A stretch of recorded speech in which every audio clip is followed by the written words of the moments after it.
59 minutes. Hello and Probably enough welcome. time.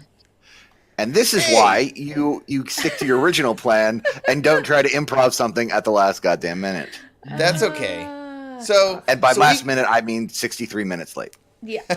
So we couldn't do Dungeon World today. No. So if you are here and you were hoping this was Dungeon World, it is not.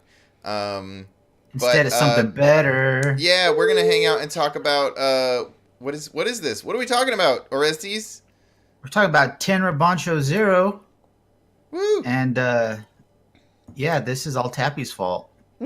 So, send your hate letters to Tappy at probably Happy Jacks.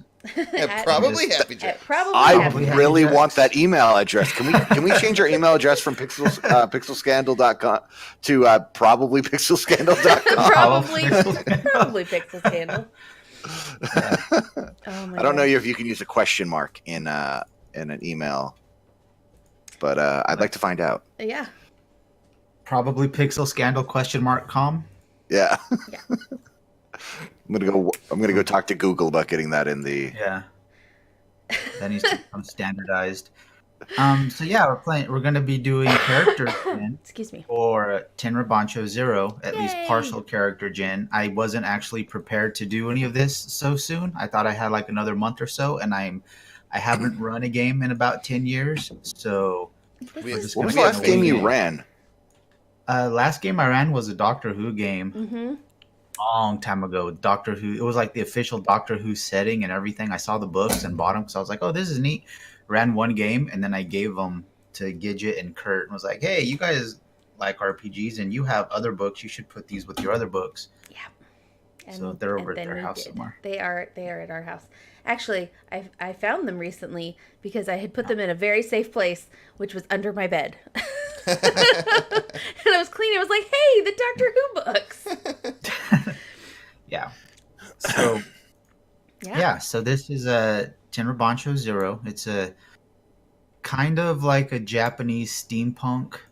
The world is kind of feudal Japan era stuff, but they have technology and magic. All of their technology is geared towards war, so you're not going to have like flying cars that are just cars for the sake of being cars, but you are going to have Transformers. flying mechs. Yeah, you'll have a mech that you can add some extra seats to if you want to carry people around in it. Oh, cool. Can we build a Megazord and I'll control them via one joystick? You want to be inside it or outside it? Do you want it to be like a remote control thing, or do you want to be piloting? No, it I want from- all five of us to control it Mhm. via one joystick each. Sure, yeah, you can absolutely do that. It's called a great armor, and you can have up to as many pilots in it as there are players. Oh, Okay. nice. I have a feeling I'm going to keep trying to help the system, and I'm going to keep losing. And you're like, You know what's "Man, funny I can't make it do is before anything." while you were gone, Night Sun, Orestes goes, I'm pretty sure that Night Sun is gonna play a great armor. And It's like he Well, it knows you won't or be. something. Yeah, it won't be a great armor because you're only going to be one person unless you can con somebody else into co-piloting it with you. Can I be five people? Oh, You know what? It's a You- one shot. If you want to run 5 separate characters, sure, but you're going to have to RP each of them individually. yeah, I need special voices for each one. So that I Just- know who's just who. so Oh we know man, that who is is who. that is so tempting right now. Of course, because there's 5 of them, they're all going to have to be incredibly tropey.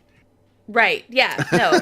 And like the worst accents, like Yeah. like just double down on bad accents just for you Yeah. know. Well, okay, so the thing is with the armor riders, you'd have different types of armor. Like there's different, we'll say kind of manufacturers. There, you got your Miyoko armors and your Kimen armors, or your Yoroi and Kimen. And the Kimen are like, typically, if you have your really amazing, awesome armor, they're going to be your Yoroi armors. And those are like all magical, decked out with like giant cannons, like think Battletech, stuff like that, Mech Warrior, those type of things. Mm-hmm. Oh, that's crazy. But so in this game, when you're building your character, this is actually related to character creation rules. You have karma, and you have up to 108. That's your upper limit of karma. If you go above that, your character becomes an Asura and you become an evil NPC, and you lose control of your character. Your character I'm really becomes good an at that. NPC bad guy. So Yeah. it's like Yeah. you had so much refresh in Dresden Files, and if you went over your refresh, you became an NPC. It's Yeah, like they created a that. system specifically for you, Nightson. Yeah, it just Yeah. saves, You're saves just gonna everyone make time. You're just gonna make a giant robot villain, and you're gonna be like, I have Yep. this much of the thing, Yeah. and Here you first go, roll, Orestes. here you go. Enjoy. Like, here's your villain for the game. It's like, all right, guys, thanks. I will now play the one PC of mine that got out of it, and I only have to do my normal voice, which is the one that got free. So, God damn it! You're literally writing the game for me. So you have your karma is your upper limit. So if you have this really amazing, awesome armor, the thing is you're going to spend most of your karma making your armor set awesome. So your actual person that's going to be piloting the thing typically is going to be a little kid that doesn't have a lot of karma yet, like a lot of worldly wants and desires. That's kind of what your karma is in this game. If you go above the karma, it's basically saying that you lose free will. You're so single-mindedly focused on attaining this goal that everything else is just irrelevant, and you have to get your thing done. So that's why you lose control. You basically don't have any player agency at that point. It's kind of like your character is single-minded. I got to do this thing. Nothing else matters. So ideally, you would have a really awesome robot. And so your pilot is just a little kid because you don't want to invest a bunch of your build points into your pilot who's going to be just a whiny little kid. You want to have a really awesome, amazing robot. Or if you go the other way, which is the Kimin type mechs, those are more mass-produced, kind of not as awesome, and you have more points invested in the pilot. So that way, if your mech breaks down and you jump out, you're still able to kind of do stuff as a person. So yeah, it kind of depends on. So that's like the Japanese mech, where it's more the person is the robot is an extension of the person, Right. Yeah. versus the American, which is the robot is awesome. Yeah, Right. and the person is just a dude.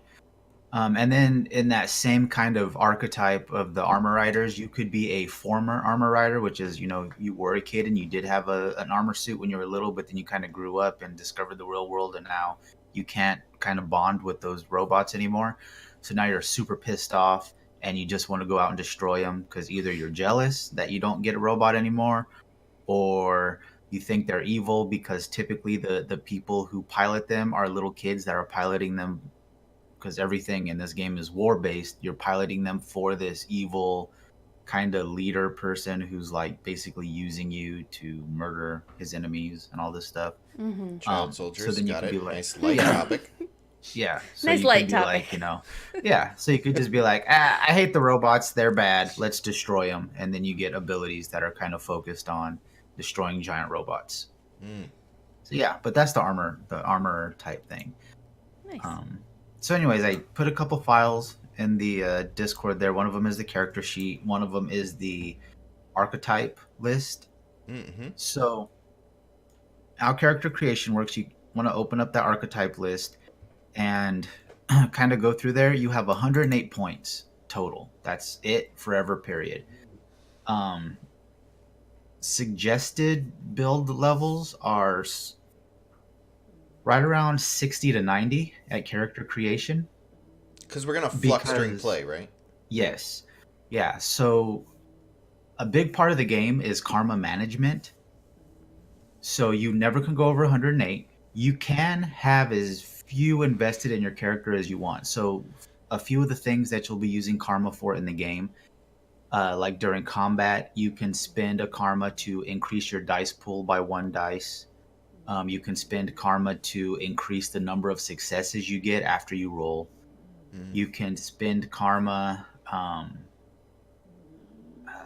There's a few other things. I don't remember all of them off the top of my head, but there are things that you'll be spending karma for in the game. So if you make a character that's got 105 karma at character creation, that's fine. You can do that, but you're only going to have 3 karma to kind of play with during the course of the game. So you'll only be able to use like dice increases and stuff like that. And there are, we'll kind of touch on it a little bit later when we get to the fates. There are ways that you can reduce your karma also by sublimating what's called a fate. which is kind of like a bond between the characters in the game. Mm-hmm. But we'll kind of get to that like later when we get to that point. So first thing, you have your archetype summary page up, and these are kind of like all the different. The very first page in this document is all the summary of all the different types of archetypes. So like there's the general ones. The war ones are focused more on like in combat stuff. The general ones are kind of just more for like flavor. They might have some skills that are Kurt, there's a traveling like, performer. I was gonna say there's Playboy Harlot Concubine. Mm-hmm. Yeah, one of the skills in this game is pillow talk. Oh. Can I just put all my points in pillow talk? You know what? It's going to be a one shot, so I will let each person have probably one or two abilities ranked out of 5, which is the highest you can get. Oh, okay. Rank 5 pillow talk. Yeah, rank 5 pillow talking. Yeah, so there's the general, you got your war, and then after the general and war, those become specialized archetypes. So your armor rider is going to be your overarching kind of archetype, and then your Yoroi, Keeman, power armor hunters. Those are your actual archetypes. Those are kind of like classes, for lack of a better term. And the very first column in the summary sheet, your K, that's how much karma it costs to take that archetype. So like the Yoroi armor rider is 60 base because you get a lot of shit. You get to make your own kind of custom robot if you want to. The A is your ability penalty. So you have ability scores like every other kind of game in existence. So an attribute penalty is you just get one less point when you're applying your attributes. It's basically a payment for having something pretty powerful. This Kongoki It's your is cool. really It's your cool points. Yeah, it's your cool points. It's your cool point tax. Yeah. So, okay. Cool guy tax. There's the S is your station. So station is Station. Your station is kind of like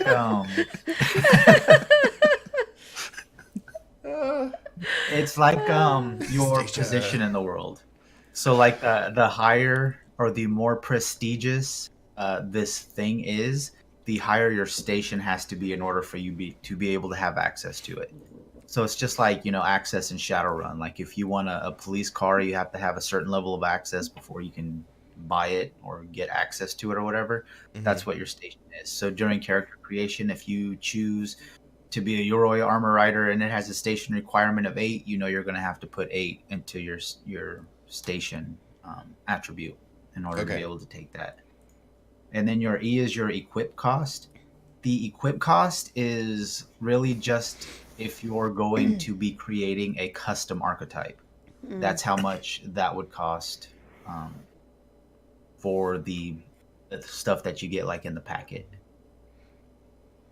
So you just kind of want to go through here and then look and see like what sounds interesting to you.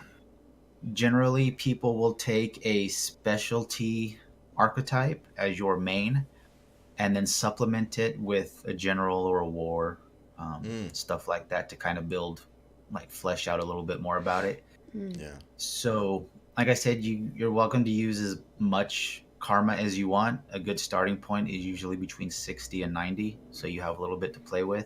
The lower your karma is, like if you start off with a character that only has 60 karma, you'll have 48 to play around with in game. So you could just say, I want to roll 48 extra dice on this, and then you could. So you're saying you can mix and match archetypes? Like you can have more than one? So you could be like a ninja apprentice, aristocrat princess? Yeah, absolutely. Okay, I'm actually going to look at I'm looking at the numbers for that now. Yeah. Where's ninja? Well, there's 3 ninjas. There's a shinobi, a ninja apprentice, or an infiltrator. Yeah, so it's on the right-hand column. Apprentice, ninja apprentice is only 5 karma. Yeah. 5, So super and then cheap. princess is 20. It's 20. That's 25. You're That's good. 25. What was the other thing? That was just Aristocrat. You said aristocrat / princess. aristocrat. It's the same thing. You want to be aristocrat and princess? Because that's going to be another one. Yeah. So what's a I could be a ninja princess, guys. what is a Kongoki? Because it's expensive. Yeah. Kongokis are, let me find that because like these words are weird and they're not things that I use in everyday Yeah, well, I conversation. hope Don't I'm speak pronouncing them Japanese. right. There's kaijin. I don't think I'm assuming Japanese that's people speak these words in everyday speech. Kongoki, ninja, analytist. Is that like someone who understands things? No. They read analytics. Analysis, whatever it is.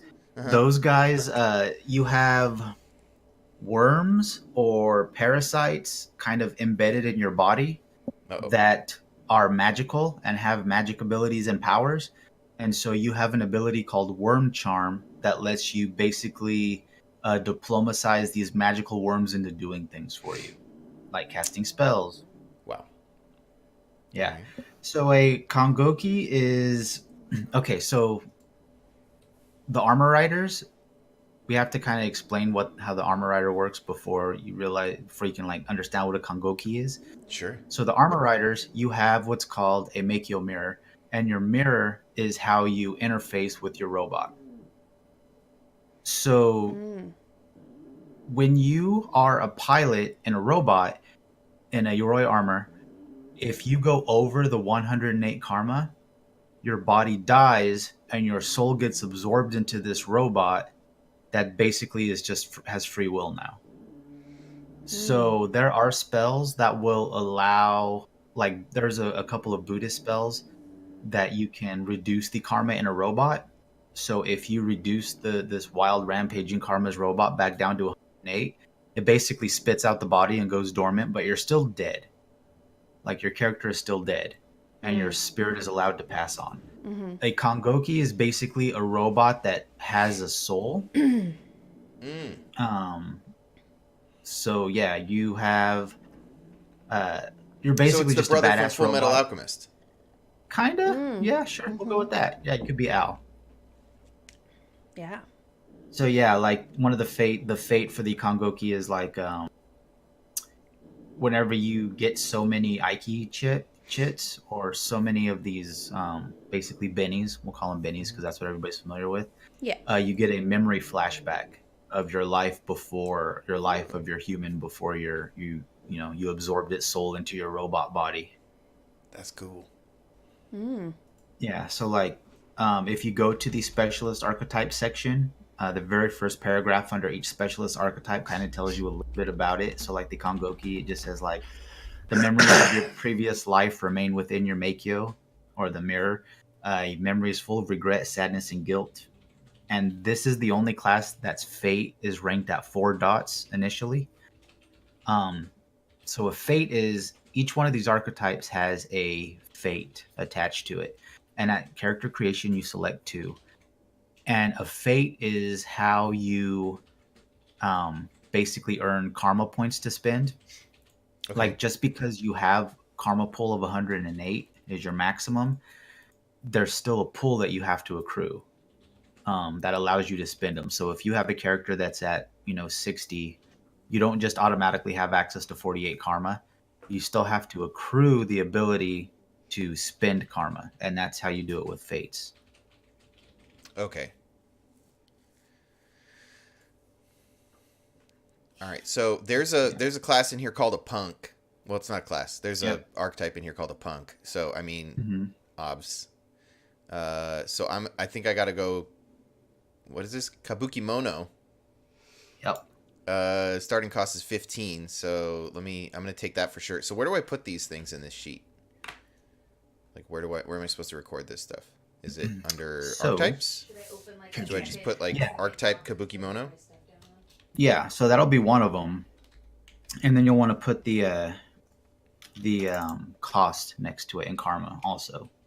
Okay, and so under cost is 15. We lost somebody. We lost a Resties. Oh, you're back. Okay. Yeah, I'm back. No, I went to click on the thing and I misclicked because it wasn't full screen and it switched my channel on Discord. Oh. We're like, oh no, we lost him. Yeah. All right, so we have Kabuki Mono is 15. That's me. Ooh, I get Pillow Arts 3. Yes. Okay, well, I'll come back to that stuff. So I gotta spend my points first. So, or do I need Yeah. to know like everything that this gives me so that I can kind of build something that works? So you'll kind of want to go through it and level. You'll kind of want to fill out your sheet um, as you take an archetype because there's going to be overlapping skills. So basically, if you have an overlapping skill, like say you take Punk and you get Pillow Talk at 3, and then you take another class that gives you Pillow Talk at 2. Well, you're going to have Pillow Talk at 3 because that's your highest skill. And then you're going to choose, so your Pillow Talk 2, which is your overlapping skill, you're going to get rid of that and then replace it with a general skill that you don't already have.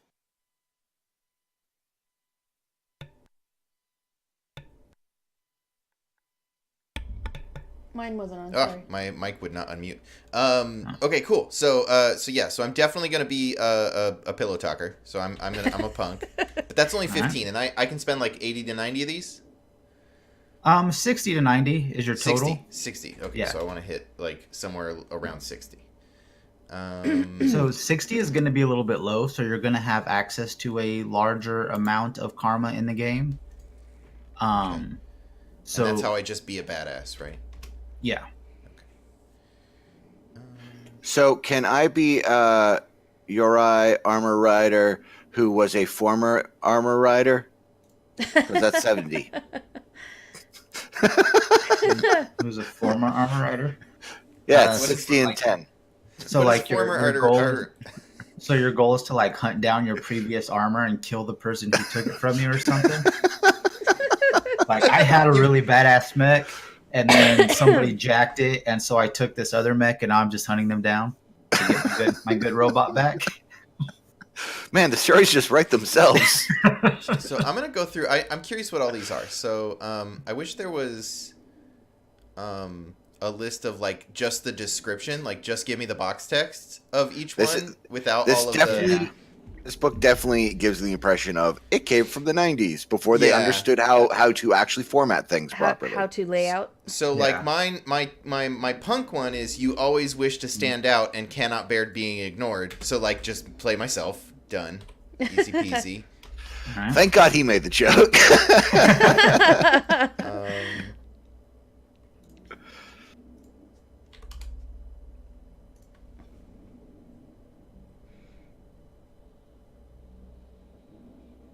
So then let me see the specialist. I'll just go through the specialist ones here.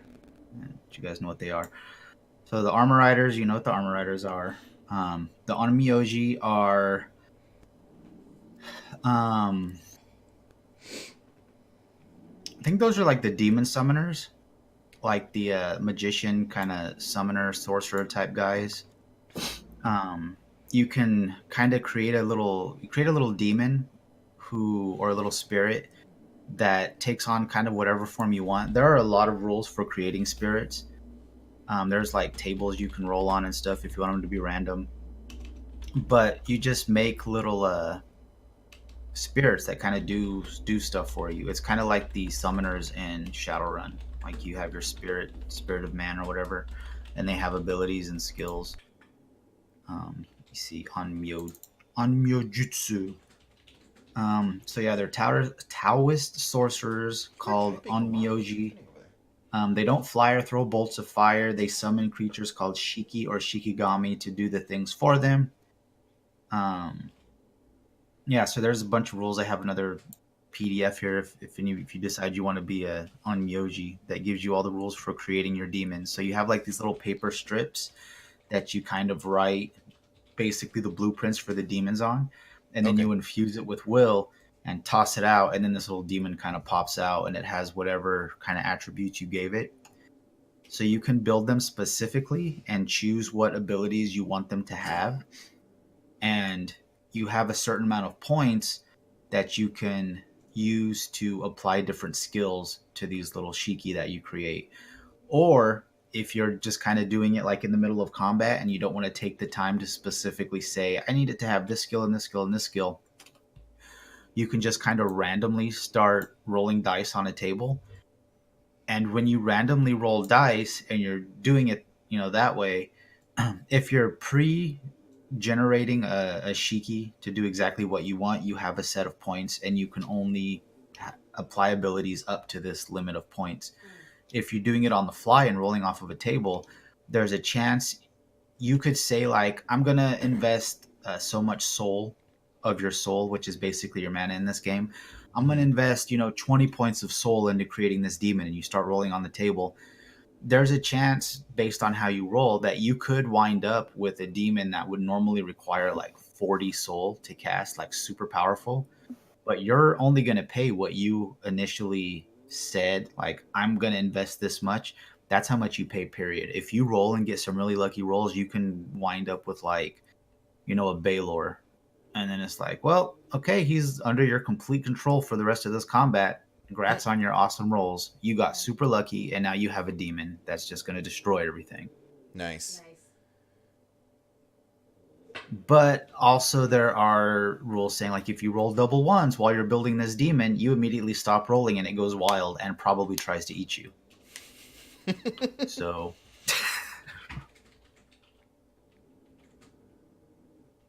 So and then if you roll double Shiki fours, Slinger, that's because... the thing that can...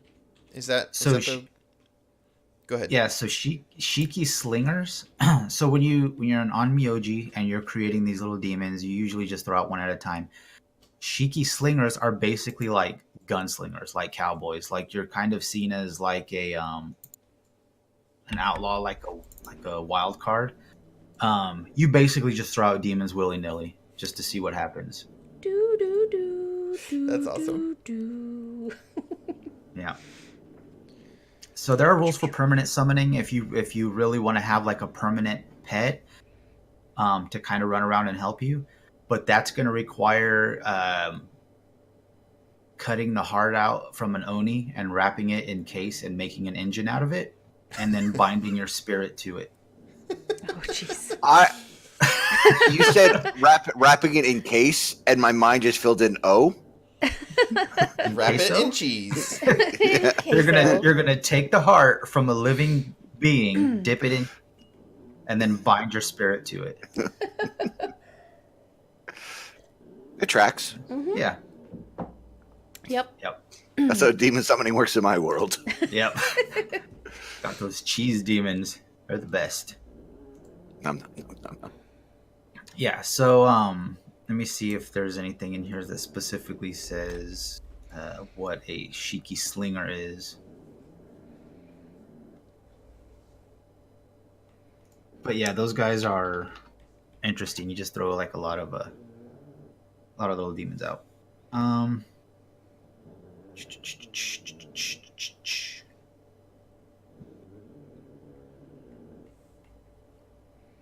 So wait, the Andalists, those are the ones that have the worms? Or that's... Yeah, they have like worms They have- and parasites and stuff They have embedded magic in them. parasites? Yeah. I'm trying to figure out what would go well with like a punk. Oh, I could be a punk Oni. You could, yeah. The Oni I'm a is the punk race. ogre. Let's do it. There might be people trying to cut out your heart to power their mechs with it. Let Also, them come. all Yoroi magic armors. If you look at the Yoroi armors, the things that they have included, the heart engine is the Oni heart, and that's what powers a robot. So every robot in the world is powered by the heart that was cut out of an Oni. Mm. Okay. So, you could be a half So- Oni. So I was going to ask about demon mechs, and apparently they all are demon mechs. So never mind. Well, You're if a you demon want mech. it- yeah, you are. So for the armors, there are not the Keeman armors. There are rules for like different types of armors, like the different frames you can have. One of the options is called a living armor, and that one says, unlike other armors which are mostly made of steel and scarlet, the living armor is made with a significant quantity of living tissue, usually harvested from animals. So if you choose living armor as a frame, you could embed an analyst worm in it and have both powers, like a robot that has a magic worm living in it. But the problem with that is if you don't feed it enough, it will try to eat the pilot. So you have a mech that might eat you if you don't give it food. It might eat you. Yeah. Maybe. Good. I mean, it's not a for sure thing. Good night. I'll most likely eat you in the morning. Yeah. It's like you're already in me. I'm just chewing at this point.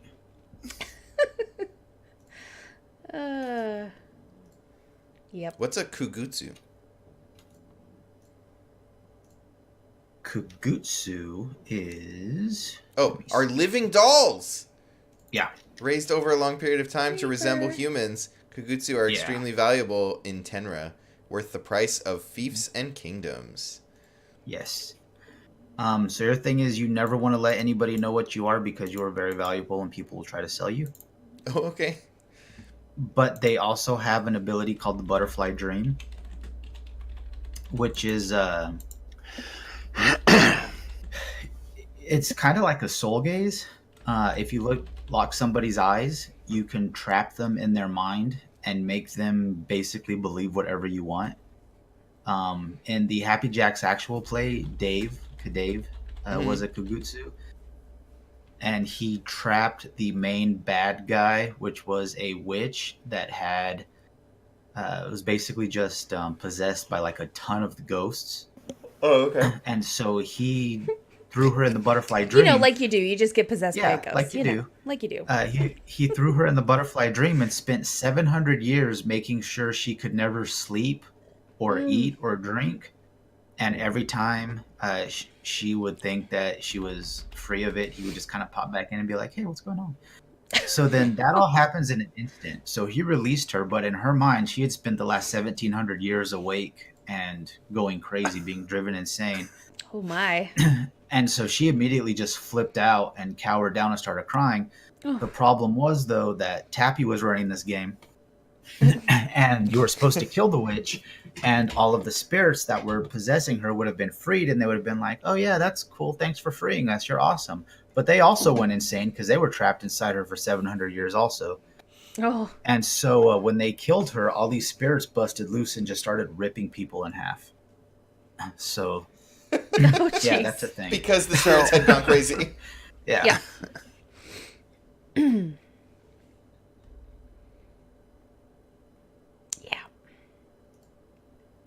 A shape changer. I was serious. I'm going Ninja Princess. Okay, sure. You know, you've only spent like 20 points. You got room for another archetype. That is well, true. I mean, are you gonna go ninja, like full on badass ninja? I'm gonna go Ninja Apprentice, like fall over myself, not good at it. Okay, so you don't want to be like an awesome shinobi? No, Oh, I want to be clumsy. okay. All right, you know what? Okay. I'm going to play this game endo style, so let's see what we can do. I'm going to be a ninja apprentice, oni blooded. What else we got? Omniji apprentice, former armor rider, vassal servant. I think I'm only at like 40 points so far. I still Just go for the only have longest punk. possible name. I still only have punk. Because the problem I'm running into with this whole punk thing is you want people to look at you, like you need people to pay attention to you, but then like all the cool classes are like, hide your identity, let no one see you. So, yeah, I mean,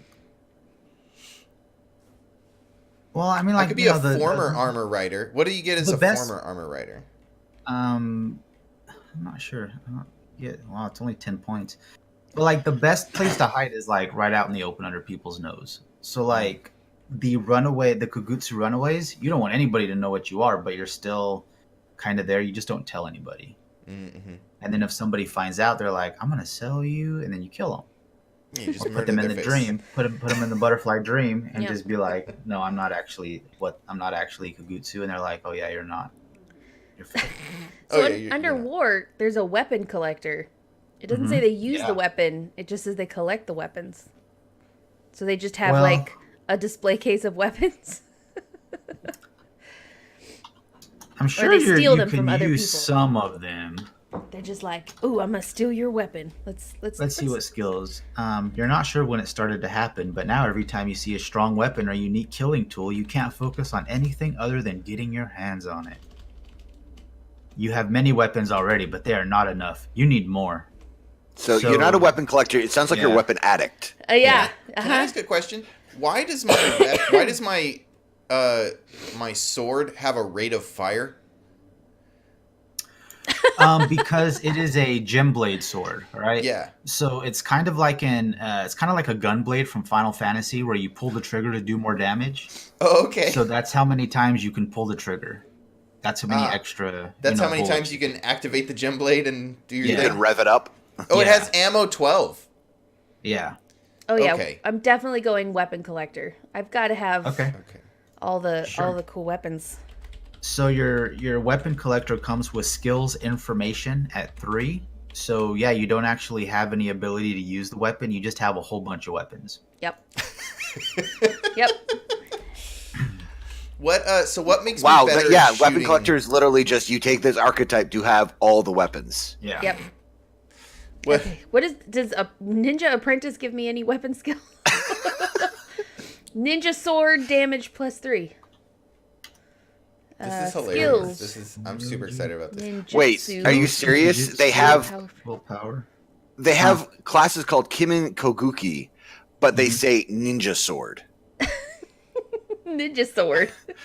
Hmm? Ninja sword damage. Ninja sword damage +3. Yeah. So if you're using a ninja sword, if in your giant bag of weapons you have a ninja sword and Yeah. you choose to use that one, it will do an extra +3 damage Awesome. or 3 extra dice. But they say ninja sword, Ninja sword. not ninja toe. No, it's a ninja. Well, Ninja nobody knows what a toe is. I mean, I have 10 of them. I So don't what- think anyone knows what a koguki is either. Might Yeah. just say that. So what's gonna make me better at shooting my gem blade? Well, I mean, you're not gonna aim it and shoot it. You just kind of pull the trigger when you hit something. Okay. So melee, your melee weapon skill. Okay. Typically at character creation, the highest you'll get is a 4 in a skill, and in order to go to 5, you have to have a in-character reason to get permission to do it, because 5 is like ultimate level, nobody else better in the world. So I have ninjutsu at 2 for taking Yeah. ninja. Yeah. Where is that? Ninjutsu. All right, so what does Oni give me? dot. There we go. 2 dots. So ninjutsu is basically a type of magic that ninjas can use. And there's different schools of ninjutsu, and you can choose whichever one you want. So like one of the ninja schools, you can have like you see Paper Doll Soul 2, difficulty 1. What level is this ninja power here? I'm pretty sure it's a level 2 ninja power. Oh yeah, here's a difficulty 1. So that's a level 1 ninja power. You can basically just make clones of yourself for 2 mana. So here's a question. On the character sheet, if the first dot is already filled in, but it says like first aid 2, do I put 2 more dots, or is it No, 2 one is dot? just the level. 2, you just put 1 more dot. 1 more dot? Because Yeah. you start with a 1 More in dots. that already. Yeah, Yeah, more dots. that's more general dots on the skill. box. So everybody can do that. Cool. Okay. Okay, so spirit must be my highest ability. See Oni section on resonance abilities for details. How do I make sure spirit is my highest ability? Is that something I do later? No, let me pull this Yeah, it up says because primary abilities. How do you do that? Yeah. Because I'm gonna be an Oni. I'm gonna be a punk Oni. Cool. Yeah, because That it's like sounds great. we were kicked out of our land or whatever, and humans are trying to kill us. But I'm just gonna be like, no, fuck those humans. We're gonna take it back. And I'm gonna proudly display my horns. And fight everybody. Okay, cool. Good, because if you were to cut your horn off, that's a different archetype. Yeah, that's the Oni. That's the where is it? Oni Nusa. Yeah. There's also Oni blooded, but that feels very edgelordy. Uh, I've got demon blood. Let's see. Tenra agent, Gyoshi Miko. No, What the hell is etiquette? I don't want to. I'm not loyal to anybody. Oh, there we go. Except my peoples. Except your peoples. Mikio puppeteer. Yeah, so Find those the are Kongoki people. repulsive. Yeah. You just try to control them.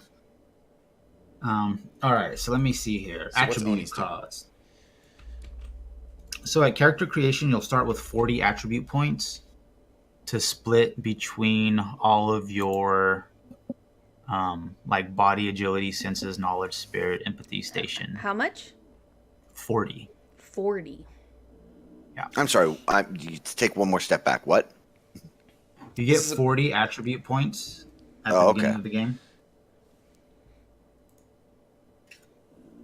I still need more archetypes. I'm only at like 50 points.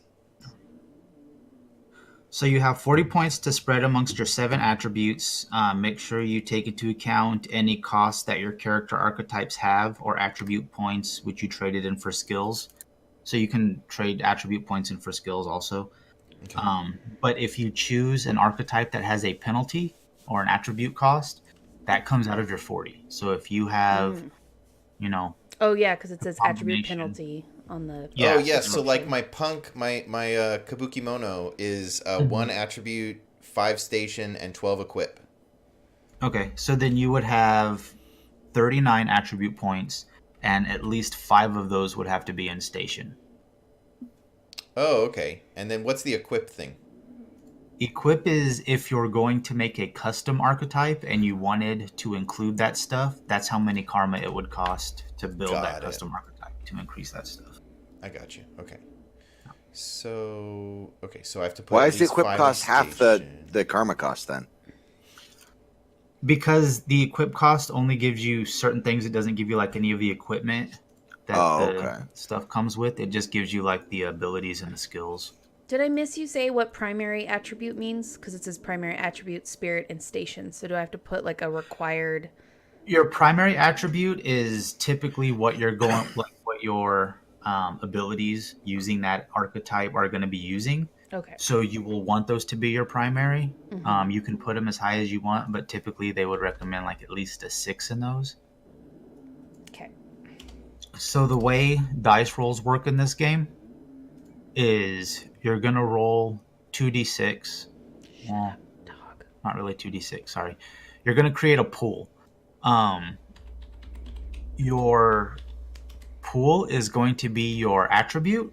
Mm-hmm. So if you have if you're rolling say you're rolling a melee weapon fight or a melee weapon because you're in combat and you have 9 agility, your agility is going to be the pool of dice that you're going to be rolling, and your skill is going to be your target number. So if you have 9 in your agility and a 3 in your melee weapon skill, and you're rolling a melee weapon like an attack, you would roll 9 dice, because that's your pool from your agility, and your target number is going to be a 3 or less. Okay. So everything you roll that's a 1, 2, or 3 is going to be a success. Gotcha.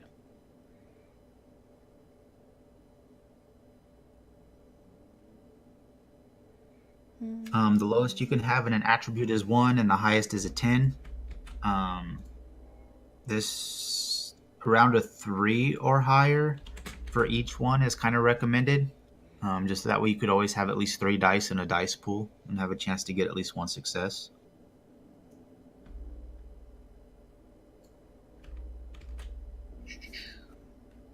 And then there are your sub attributes like vitality and soul. Those are derived from it's on the character sheet. Like your vitality is your body plus your spirit, and that kind of determines what your hit points are. But you do that last after you figure out what all your attributes are set at. In this game, equipment and money isn't really a thing. there's money, but nobody really kind of cares. It's kind of more of just like a sign of your station. Like the more station you have, the more money you have access to. Mm-hmm. In order to acquire new gear, that costs karma. Mm. So money in this game is kind of just like, yeah, I've got money. Don't really do much with it. What does Wanderer give me? You live a free life going wherever the wind takes you. There are a variety of possibilities as to why you live such a life. It could simply be it suits your personality, or maybe you were forced into it. The exact reason is up to you. So, is there things to spend karma on besides your archetype during character gen? Yeah. Let me see. I think you can use it to increase your points, like your skills and stuff. Let me see. An archetype, blah, blah, blah. Overlapping skills. We don't want that. I'm sorry. How many skill points was it? 40? 40. No, not skills. Sorry. 40 Attribute points. I mean. Yeah.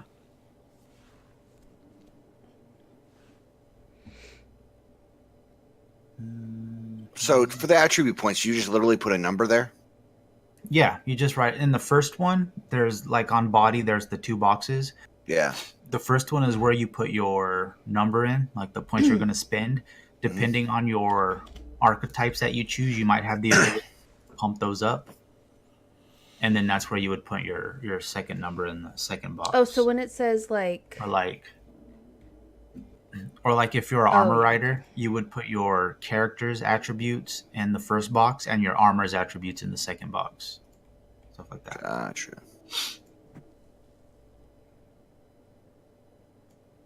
Ooh, And what are the point values out of? Like, what's the highest attribute? The highest you can go is 10. Okay. At the cost of 1 attribute point, you can either gain 1 single skill rated at 3 or 2 skills rated at 2. You can only do that with general skills and not specialist skills. Specialist skills can only be gained by taking the archetype that contains that skill. So if you don't choose to be some type of shinobi, you cannot have ninjutsu.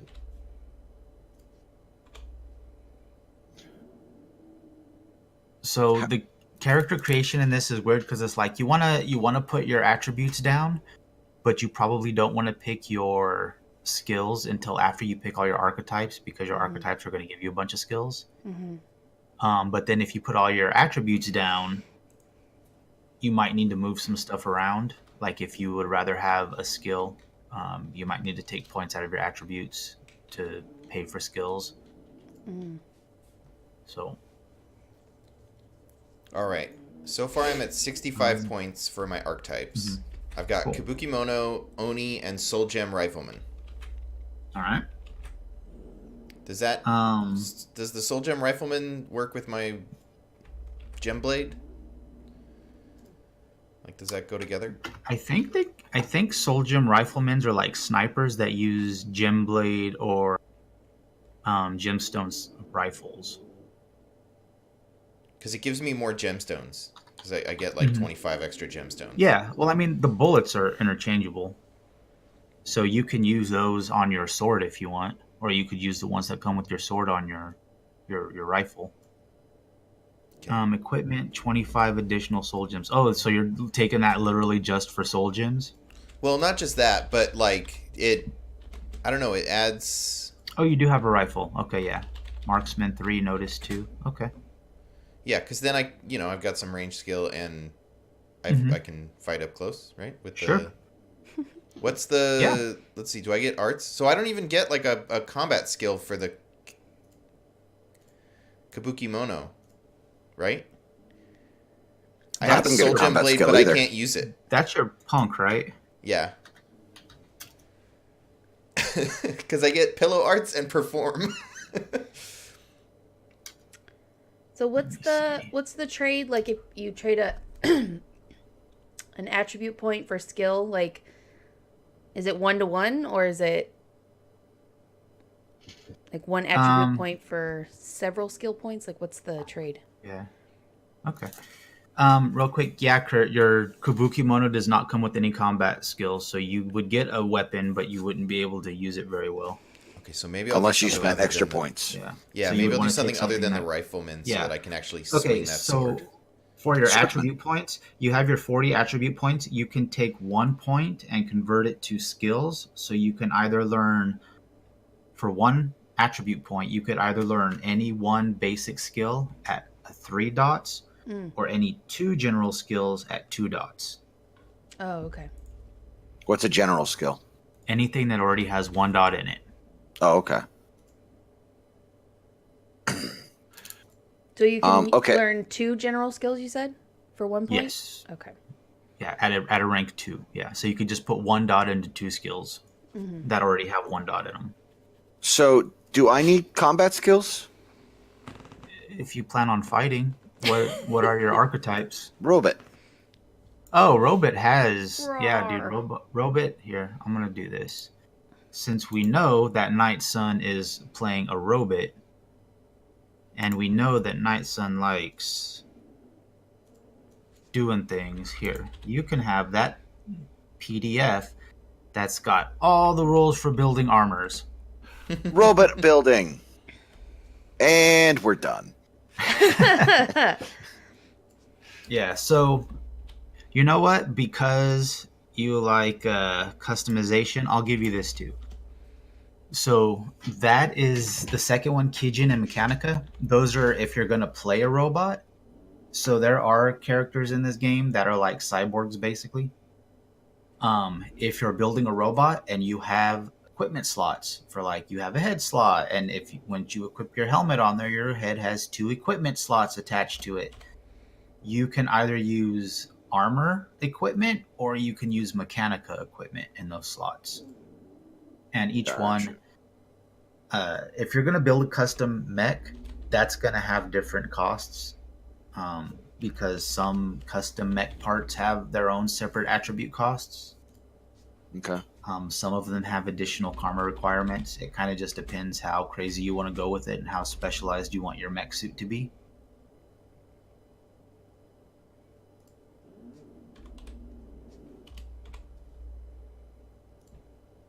But yeah, all the robots are built for war, and so all of them will have some kind of ability to use the weapons that you give them. Oh, okay. So, even though it looks like my robot is body 7, agility 7, senses 7, vitality 14, but I'm not seeing any combat skills in the Under the archetype, in the archetype book. Yeah. Yoroi Armor Rider. Cha-pa-cha. Where is it? I wonder if you guys can hear Bugsy. Yes. Oh, You wake up, gotta Bugs. kick him. Wake up, Bugsy. Yeah, He was just so comfy laying on my feet. That's fine. Shh, shh, shh, shh. There's just like this low Shh, shh, rumble shh, shh, shh. in the background of everything. I'm over here like nudging him with my feet, and he's just like, Mom's kicking me. On me, Yoji. Yoroi Armor Rider.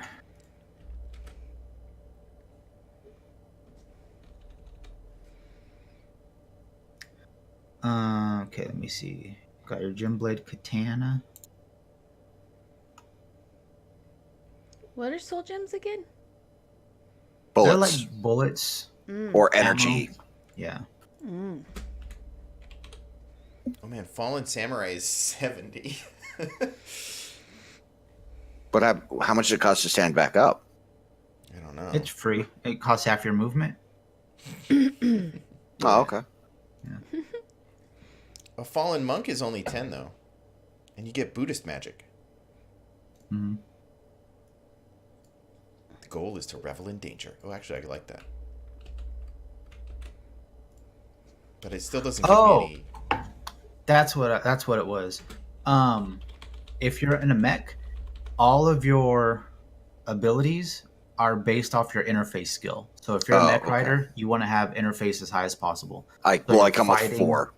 So. Okay, well then yeah, that's what all of your attacks are going to be using, because you're basically how well can you control your robot. Okay, can I upgrade that, or is it's for the highest? You know what? Why do you want 5? You just said more is better. That's the reason I want 5. Yes, but I mean in character, why would you have 5? Why would you be the ultimate robot controller person in the world? Are you doing the former armor rider armor mech? To reclaim your stolen mech? Your Fast and Furious storyline? It's really tempting. Because if you're gonna do that, I'm gonna say you can have 5 when you recover your mech. All right, I accept this. So if I want sword skills, I just need to take like Swordmaster, and that's like. I took Swordmaster. Yeah. Swords. Yeah. It comes with 4 weapon. There you go. Like, It's expensive. Well, I mean, it's fine. I'll be at like 80 points. I'm at 74 because I took Swordmaster. Oh. So I got interface 3 for former. Okay. Do I just lose those? No, that is an overlapping skill. So you'll just choose a different general skill at 3. Okay.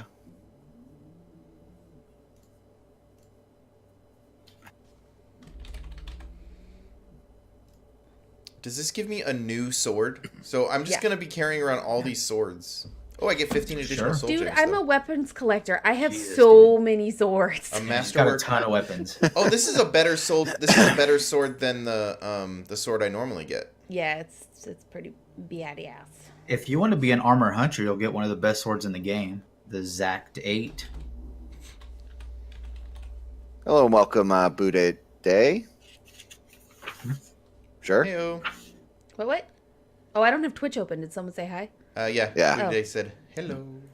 Hello. I've got way too many things open right now. I don't have the Yeah, option me to too. open Twitch. So we're currently doing if you haven't noticed, we are currently doing character creation for Tenra Bansho 0 Yay. because Orestes is going to be running a game for us. And this Yeah. game sounds bananas, and we're definitely going to have to do a game on stream. Bananas. It totally does sound bananas. Yeah, once I kind of want to run a game like first in person off stream just to kind of get a feel for it. Yeah. But yeah, I'll totally do one on stream. Totally. I mean, Swordmaster's cool, but I don't know. All the cool shit doesn't give you weapon skill. No. Well, I mean, you can spend attribute point to learn. Weapons. Oh yeah, I weapons could just at be 3. good at it because I'm Yeah. awesome. Yeah. Like, I don't need to. Um, Like, I kind of want Fallen Monk, but then I have the Oni magic thing and the Buddhist magic, and I don't know how any of the magic works. There. You know what? Let me see if that's specifically listed because there are some impossible combinations that you just can't do. Like for instance, if you choose a Kugutsu, you cannot combine that with a samurai because of their magical bodies. Mm. So can I be an Oni Fallen Monk? Are Onis Buddhists? I don't think there's anything in Monk saying you can't be a demon. And I don't think there's anything in Oni saying that you can't be a monk. I don't remember reading any of those. Because I can be a wanderer and a monk, and I'll just have all the skills, but no weapon What? skills. What type of Oni were you going to be? I'm half? just Oni. Oh, just full-blooded Oni? Just a full-blooded Oni. I actually thought about there Okay. was one of these is like I think it's Lordless Soldier. Mhm. Yeah, your army was defeated, because then I can be like my army of Oni was defeated, and now I just wander around being all punky. Well, under the notes on Oni, your spirit must be your highest ability. Yeah. So as long as you have that down. So I don't know how to do that. It's just your attribute, your spirit attribute. So I just that have has to dump a bunch of high. points into it to make Yeah, sure it's highest. yeah. Okay. Which is gonna give you a lot of soul, so a lot of mana. So if Okay. if you're gonna be an Oni, you might want to take something that has access to spell casting because you're gonna have a lot of mana. So the Oni doesn't actually get magic. No, the Oni's just a species. It's just a race. Okay. So what? So Like what it gives you resonance. Actually, let me see what here. gives me Since you're going to magics? be an Oni, I will give you the Oni resonance booklet. Yay! And Gidget's going to be a ninja, so there's your My ninjutsu robot can booklet. get fins. Sure, if you think we're going to be underwater. Ninja. Oni resonance. I am a princess ninja apprentice swordmaster weapons collector. Yep. Wapple Golly of Slayer of Orcs. Yeah. I mean, How many points was that? My points 74. Yeah. I'm digging warrior 74 princess. I'm a warrior princess, guys. Are you a known princess or a secret runaway princess? Oh, I could be a secret runaway princess. Oh my gosh. Absolutely. Now, did you run away from the secret princess? Are you running away with the secret princess? Are you a princess running away with secrets? Oh, I'm definitely a princess running away with secrets. You know what? I These have are the all secrets, questions. and I'm gonna run away Yeah. with them. These are all questions that are going to come up in the Zero Act when we establish backstories.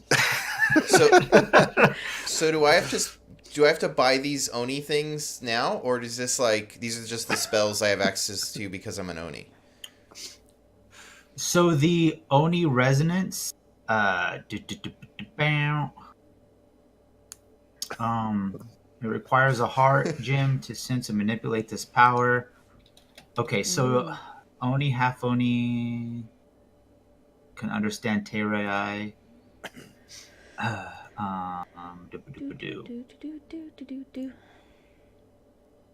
Okay, so pick Heaven or Earth, Alu or D. Pick one of those. Okay. And your skill determines what abilities you can use. So say you choose Alu and you have 4 points in resonance, you can cast up to Master 4, whatever that ability is. Oh, I see. Okay. So let me see. You can read the thoughts of plants of other animals, including. So it's just like telekinesis. It looks like So telepathy. D is I mean. telekinesis, and the other one is telepathic. Yeah. So I'm gonna go with telekinesis and be a badass. Sure. Yeah. Yeah. But then Yeah, you're telekinesis- gonna regret giving me this book. But then telepathy might add to my No, dude. my pillow talk. Dude, this game is perfect because it's intentionally so over the top and ridiculous. Make your mech however you want. I don't care. Just let me know how you built it so I can make it look awesome in the game. Or make it come across awesome. I get dark arts. Yeah. So the ninjutsu has a special rule where you can spend karma at creation to permanently reduce the amount of soul it costs for each of your abilities down to a minimum of 1. So if you spend enough karma at creation, you can cast all of your abilities basically as much as you want all day long because you're going to have so much soul. And if they cost 1, you can just do amazing like shit all day, every day. I love that the path of the cherry blossom gains you criminal arts skills. It just sounds like such a peaceful thing, and then it's like criminal arts. So do I need to get a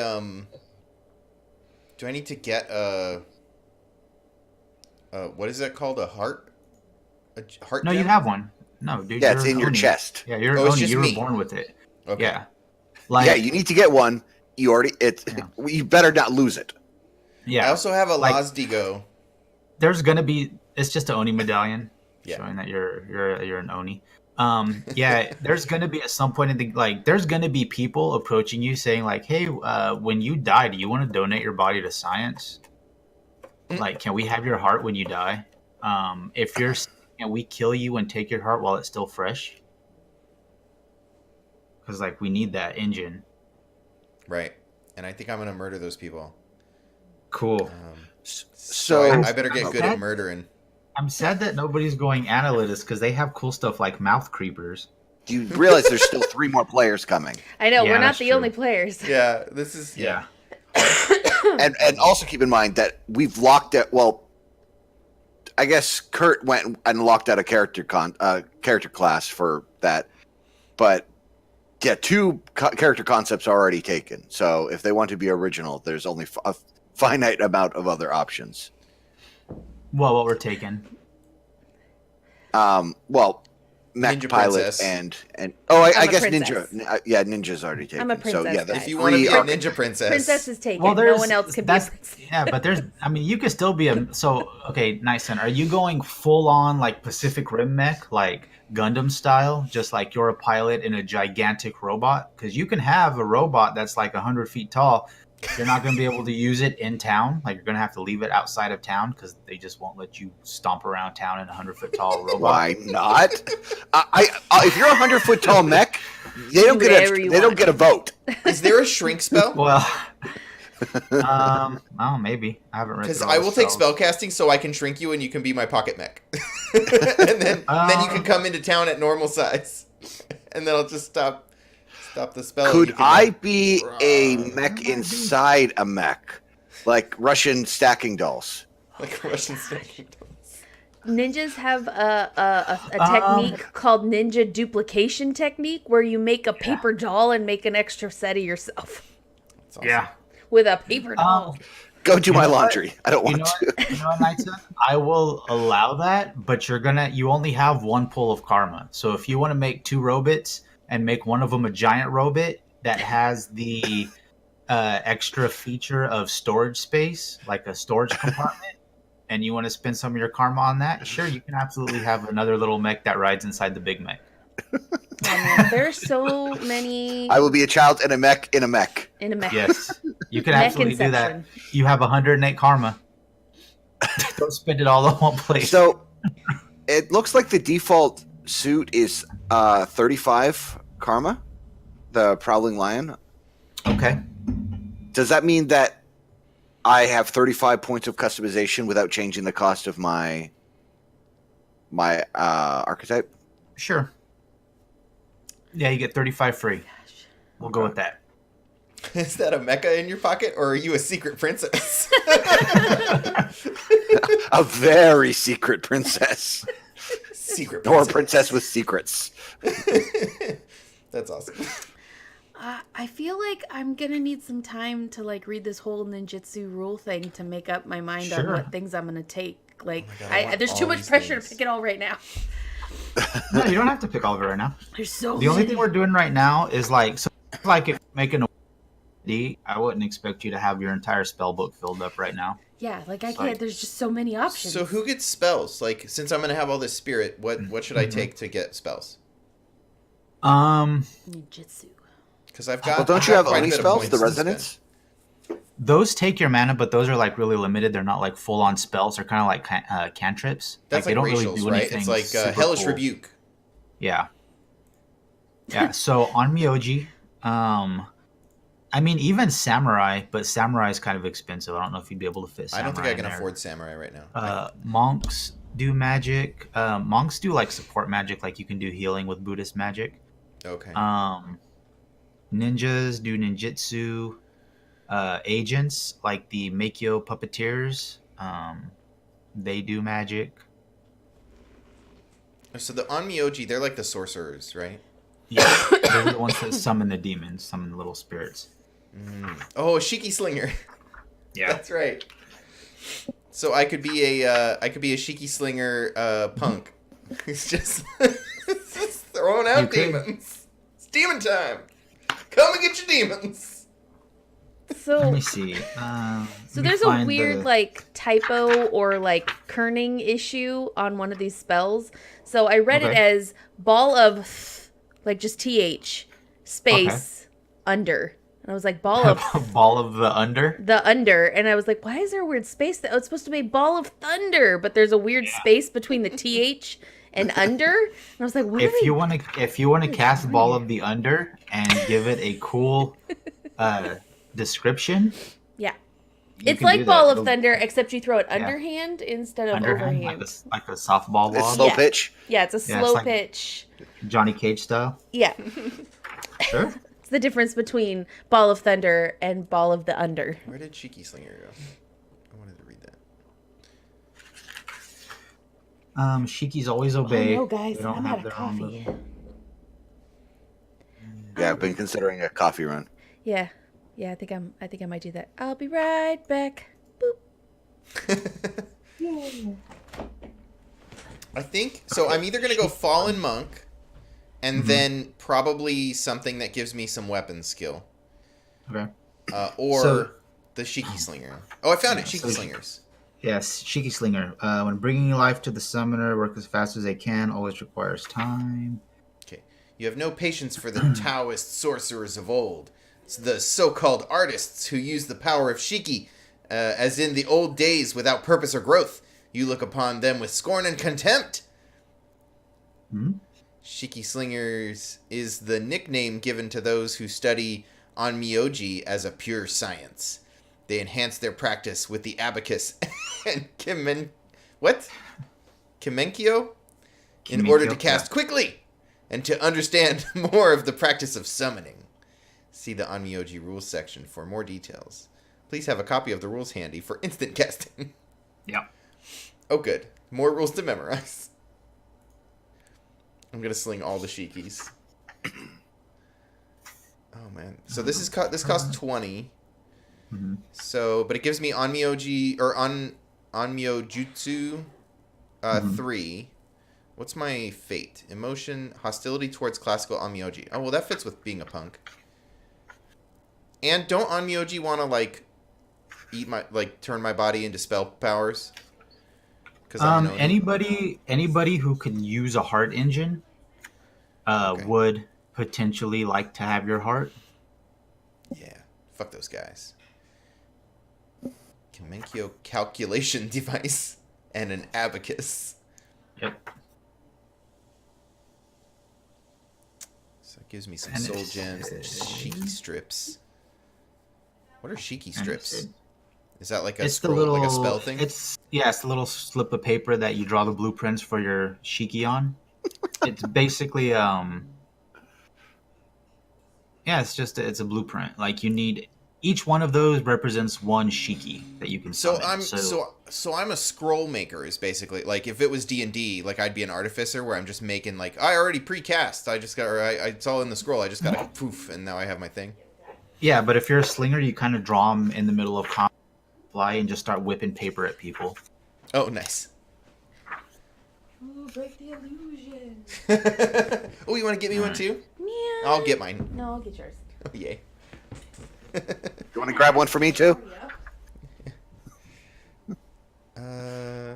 Yeah, that's. Oh, what's the difference between a Kinji Shiki Slinger and a Shiki Slinger?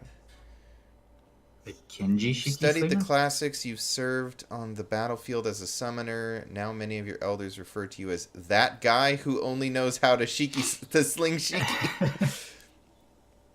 Well, there And you go. see you as a wild card, but you're simply pursuing a dream to follow the ultimate trail of knowledge of onmyojutsu, no matter where it might lead. You get a bunch of stuff. Dark sight, you can see in the darkness. Shaw sensors. So let me see. You can summon a Shiki with the creation point cost determined by your knowledge attribute and your Onmyo-jutsu skill. That's how summoning works. Yeah. So that's how many creation points you have. So your creation point is based off of this chart. Like there's a chart here that has like the different points for each different skill that Okay. you want your Shiki to have. Let me find it in the book here. Oh my god, this sounds complicated. I mean, as long as you have the table, it's not that bad. Okay.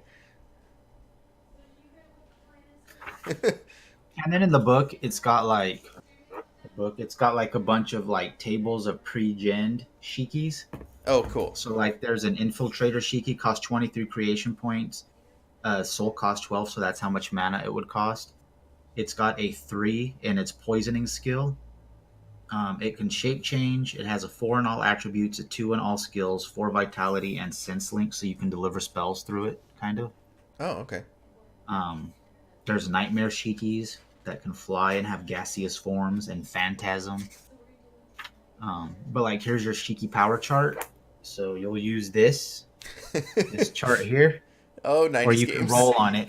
Yeah. So if you're just doing like a random on the fly, you say, all right, I'm going to spend 15 creation points, Okay. and so the soul cost is half of your creation points, I believe. Um, don't Okay. quote me on that. I'll have to And how do I verify. I think that's what I read. how do I get creation points? Is that like my mana? It's based on your knowledge and your the skills we just said. Oh, okay. Okay, cool. So, Let me find it. oh man, so Shiki Slinger or so what's better, Shiki Slinger or Shiki Slinger? I think for your character, because you're a punk already, I think Shiki Slinger would Okay. be awesome because people are like, "Oh, it's that guy. He just throws spirits around," Yeah. Okay, and so then I'm you're gonna like, "Look at me." I'm gonna take Shiki Slinger. So I am a Kabuki Mono Oni Shiki Slinger. Cool. Did I spell that right? All right, let me Oh, it's see. wrong. Destruction. Yeah, Shiki. Okay. Okay. So yeah, your creation point cost is determined by your knowledge attribute score and your Onmyo Jutsu skill. So on your character sheet, What a good wife I am. Oh, thank you. I brought you the coffee. yeah, so on your character sheet, whatever you put in your knowledge, um, that would be your pool, and then Oh, your okay. Onmyo Jutsu skill is going to be your target number.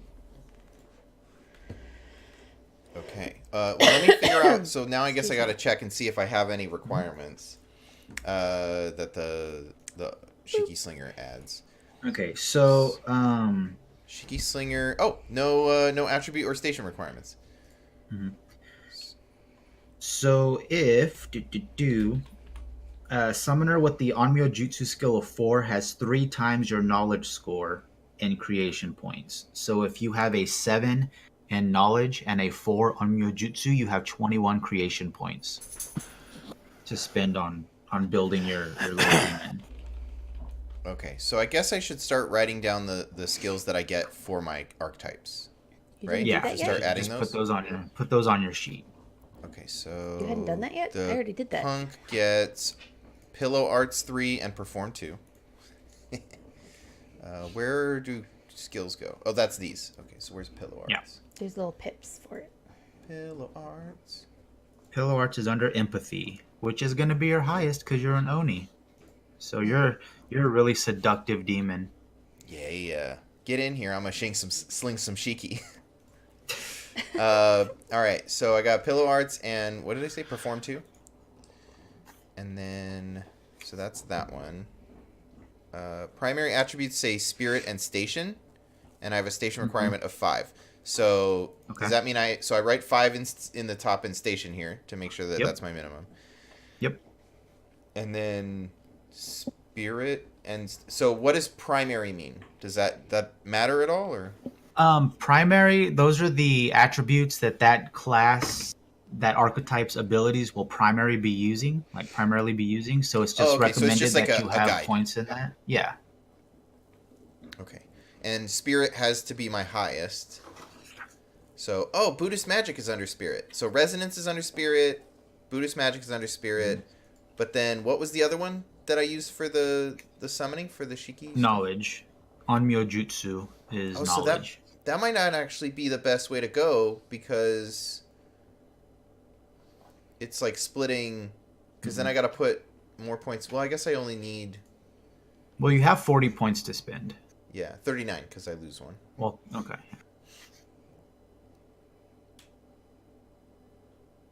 Okay.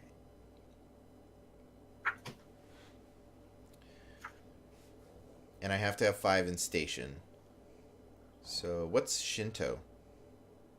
Is that just like? Is it like a? It's a type of magic.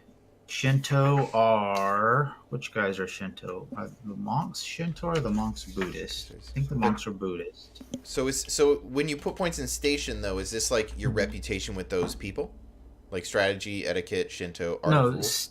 Station is basically your position in the world. Like the higher your station, the more important you are. Kind of like the higher level access you have to different types of equipment and abilities and gear and stuff like that.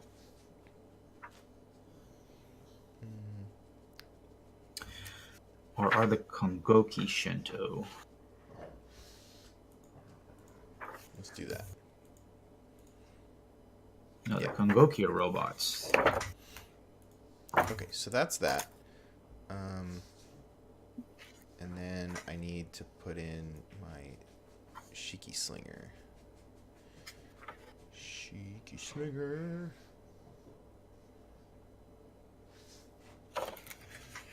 I'm almost sad I didn't pick Monk now because the Monk stuff is based on Spirit, which is where I have to have my highest stat. But Well, you're screwed now.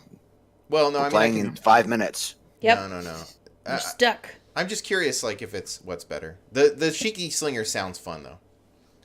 It's very simple. What's better is what you find more entertaining. Like Yeah. Yeah. Okay, so I get the resonance. whole game 4 is and about movement being 4. ridiculous. Yep.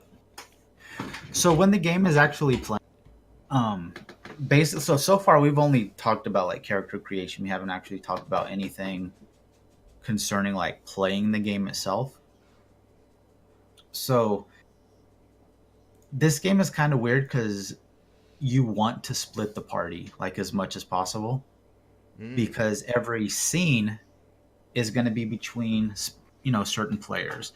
So if your character is not in the scene, you're what's considered the audience. So when there's a scene and there's players interacting with each other or interacting with like the the GM or whatever, and you're in the audience, your character's not there, you are encouraged to give what's called an Aiki chit, is basically like a Benny, for lack of a better term, to the players in the scene for doing cool things or saying cool things or being in character, touching on their fates, stuff like that. So each of your archetypes that you've selected has a fate option in there. At the beginning, you'll pick 2. So if you have 15 different archetypes, just pick 2. Like just 2 different fates that you like. And those are going to kind of be like driving factors behind your character's personality. Out of those 2 fates, you choose one at 3 dots and one at 2 dots. And so how it works is during downtime, before the game starts, we'll do one of these rolls. You'll roll a fate roll using your empathy as your pool and the cost of your fate as the target number. And however many successes you get at that is going to be your starting pool of karma. Okay. So, and then as the game develops, you'll start developing, like, what I'm going to do is, before the game starts, like as part of the Zero Act, is we're going to do interactions between all the players. And so everybody's going to have one fate with at least one other person at the table. And it's just going to be like, just stuff you can kind of touch on to further character development and tag those aspects to get more Aiki chits from other players. Okay. And Aiki chits you can spend like karma, but they don't go against your karma. So an Aiki chit, you can spend 1 to increase, a dice pool by 1, a success, stuff like that. Or you can just give them to other players. There's an option. There's a function in the game called the Moment of Truth, and it's basically like a limit break. One person gets to use it 1 time during the game. And everybody at the table in the scene can throw Aiki chits or convert their own karma into Aiki chits to throw at this person. So this one person can do like one amazing thing during the game. And once that action is over, all of their leftover karma or Aiki chits goes away. So it's basically just dump everything you can into this one action, usually to kill the boss. Right. But it's the limit break. Yeah. So the more you role play, the more Aiki chits you have, the more you can dump into this Moment of Truth limit break whenever you want to later on in the game. That's awesome. So I have a question. Is my station the like max station number? Is that is that the number of ability or attribute points that I put in, or are like, if I put 3 points into etiquette, is that my attribute points? Your attribute points are what is written on the line with the word. So if you put 3 points in station, you have spent 3 points, 3 of your attribute points in station. Okay. So that's 3 points. It's a 1-for-1. You don't have a separate pool of points for skills. You have to convert attribute points into skills. Right. Okay. So at the start, the only skills that you'll have on your sheet are the ones that you've got from your archetypes. And everybody starts with 1 point in general skills. That's why all those skills already have 1 dot in them. So everybody has at least 1 dice in each of them for their pool. So everybody can at least attempt to do that thing. Well, I mean, okay, so everybody has a target number for those things. So your pool is going to be based on your attribute. So like on your senses, if you wanted to do a first aid, but you only have 1 dice in first aid, but you have a 10 in senses, you would roll 10 dice, but you would only count your 1 because you only have 1 point. So yeah, you have 40 points to spend in each of those, minus 40 minus whatever your attribute penalty is for your archetypes, and then you can convert points into skills if you want to have a skill that none of your archetypes give you. Okay. And is it 1-for-1, the conversion? It's 1 ability point, 1 attribute point will give you 1 skill at a 3 or 2 skills at a 2. So basically 1 attribute point will give you 2 skills. Gotcha. Or 2 skill dots. So you can put both of them on 1, you could put 2 different skills, but only general skills. You can only learn specialty skills, the ones that don't start with anything like any pips in them. You can only learn those by taking an archetype that has that skill. So there's no way to get Resonance 5, for instance. Anything I start that's with Resonance a 5, 4. Yeah, anything that's a 5 has to have permission from the GM. Oh, I got you. Okay. There is nothing that will give you a 5. If you want a 5, generally it's because you've done something in game that has proven that you're amazing at that skill. Gotcha. And that you should justify having a 5. That's why I told Night Sun, if he recovers his original mech, he can have a 5 in interface. Because he's super good at piloting his mech, but now he's in a second mech that's maybe he's not so good at. So what were you saying we can't get more points into? Specialty skills, the ones that don't start with 1 point in them already. Okay. Yeah, the ones that don't have a gray dot. Yeah. Okay, Yeah, so if I start with ninjutsu at 2 for being a ninja, can I spend 2 points. an attribute point to make it higher? Yeah. So do I only get 1 pip to make it a 3 for 1 attribute point? So it's at 2 already. So I would spend 1 attribute for a 3. Yeah. Okay. Yep. If you want a 3 ninjutsu, and that will give you access to level 3 ninjutsu powers. I'm gonna be awesome. Yeah. So for ninjutsu, let me look up those because ninjutsu does have that special rule at character creation where you can reduce the cost of your ninja powers. She can choose. Okay, each point of dark arts costs 5 karma during character creation phase. That means that a dark art strength of 2 costs 10 karma. Rating of 5. So where does dark arts go on the sheet? Is that dark arts goes? Is that like Art of War other? Yeah, is that under Art of War? Other. You could write it on there. That'd be a good placeholder. Okay, so my dark art skill. A thing. Dark arts. There we go. So why do body agility and senses have 2 boxes to put stuff in? Do you spend them? Because if you have a robot, your robots have their own scores. Oh, okay. So just take like the far left one, and that's if you don't have a robot. Yeah, so the left one is yours. Yeah.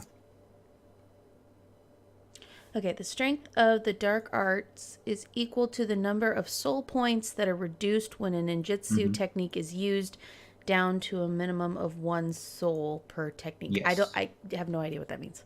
Okay. So your soul. So you have all your attribute points put on your character sheet already, Yes. right? Okay. So up in the middle, you have your two boxes says vitality and soul. So those are your derived stats, right? Okay. So your vitality is your body plus your spirit. Oh, So okay. you'll add So, them together, and that's your vitality. so And then your 9. soul is your spirit plus your knowledge times 2. Spirit plus knowledge. So 18.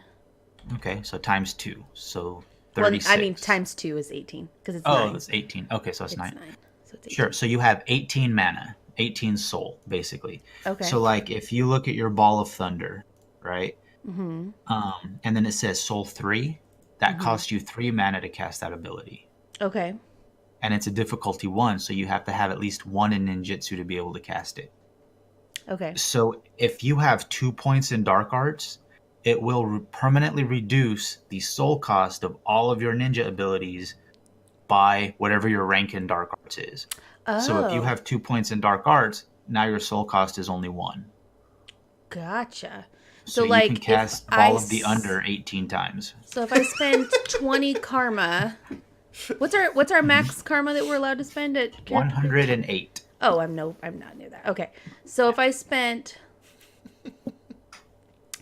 20 points of karma, which would bring me up to 94, This is a high starting point. then I get 4 pips in dark arts. You're supposed to stick between 60 and 90 for the starter. No, to I keep mean, your gen. that's a general rule. I don't care okay. what you do. You can start at 107 if you want. It's like, I've got 1 karma. I'm going to be super awesome at role playing and use Aiki chits for everything. Okay, cool. So I have dark arts 4, which means pretty much anything like Wind of Menace is soul 6. So that's going to cost me 2 instead of 6. Mm-hmm. Yeah. Nice. That's awesome. Yay. Okay, so but it always you costs are the darkest ninja princess. so dark ninja princess. But so it's always a minimum of 1 though, right? Even Minimum if I of 1, have 4 and it costs 3, it's still 1. Yep. For my Thunder Underball. Yeah. And everybody regains soul at the rate of 1 per hour. Your Thunder Down Under spell? Mm-hmm. My Thunderball. Okay, cool. Nice. So, well, now I kind of want to spend more points. I'm only at 70. I am at 94. Go nuts, bro. What skills can I get? Now I kind of want to look through and see like what's cheap. That's awesome. That gives me some skills. So do I have to pick, like, on the ninjutsu list, do I have to pick which spells I'm taking? Paths are special. Let me see. So there are ninja paths. Yeah. So I think you choose the path that you want, and those give you skills. Those give you specific ninja abilities. The spells, yeah. Yeah. Okay. So like right there where it says dark arts, the ninja paths, the paths and the right. related skills, that kind of just tells you like what each of those paths are good at doing. Right. Each round you can move at twice your speed. Oh, okay, cool. So yeah, so each path gives you like, yeah, okay, I get it. Like a passive ability and then access to certain ninja spells. Right. So like the path of the cunning sparrow gives me stealthy type stuff. Mm-hmm. Bird of praise, pursuit. Okay, cool. Yeah. I get it. So if Path of contemplated death. Yeah. Nice. Okay, cool. Oh my god. I think Night Sun is still building his robot. Yeah, probably. Oh, it's going. Okay, so first off, what is Mechanica? Mechanica is a different class. It's like a cyborg kind of robot guy. It's a because I'm allowed to have been... Mechanica parts too. Yeah. You can put Mechanica parts in your slots, in your equipment slots. Like if you wanted to be a Mechanica, you would just basically start swapping out body parts for robot parts. All right. So yeah, you're a robot, so you can put Mechanica parts in your robot slots.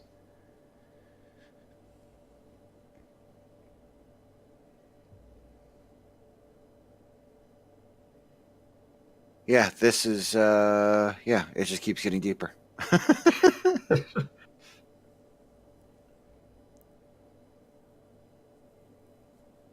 Nimpo, Rain of Blood.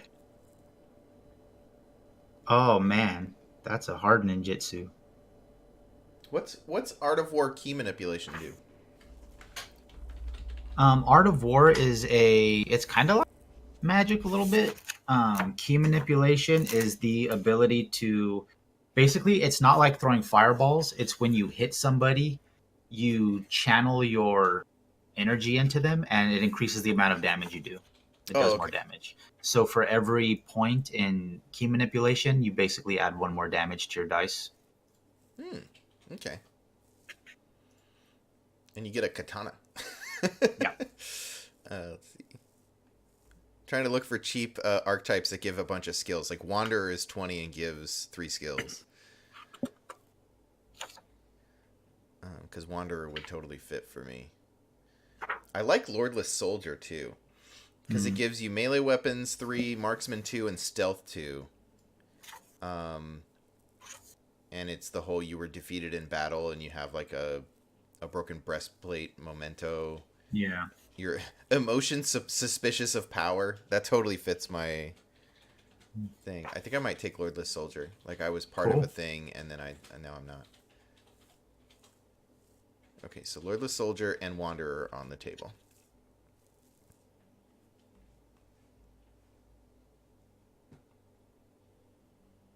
Assassin. Nah.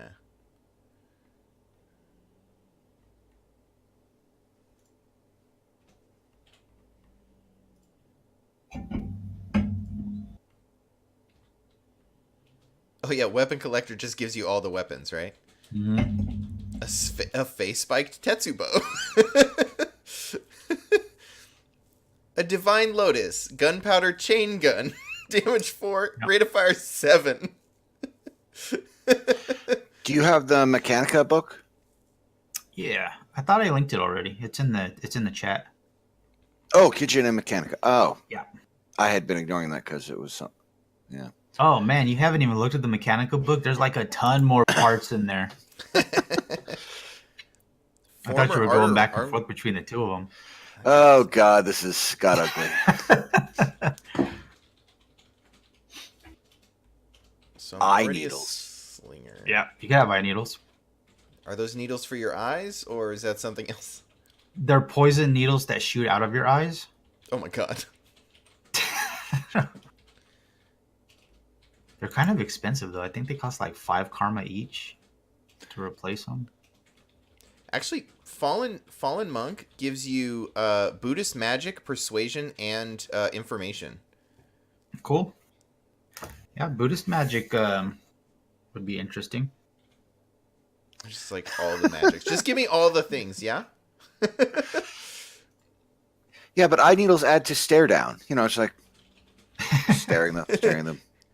You break eye contact or I'll shoot my eye needles at your face. Yeah.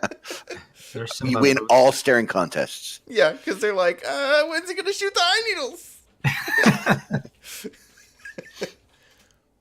So Buddhist magic is like for healing and stuff. I'm sure they do other stuff. Like they have Spirit Burst, which I guess is like a Hadouken. Oh, yeah, okay. Sure. You could do Hadoukens with spirit magic. Hadouken. Beholder. I'm a beholder. You know what? I'll do you one better. If you make a Shiki Slinger with Buddhist magic, I will allow your Shikis to throw little baby fire. Oh my God. Done. So done. Can I just be everything? Can I take Fallen Soldier, Fallen Monk? I'm just gonna take all the things. I don't care if you figure a way to work it into your karma total and don't only if you write it as Fallen bracket Monk Soldier. Yep. Yeah.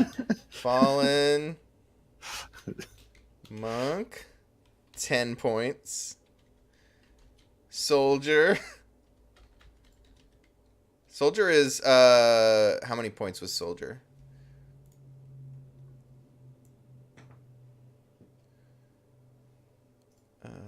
It's higher.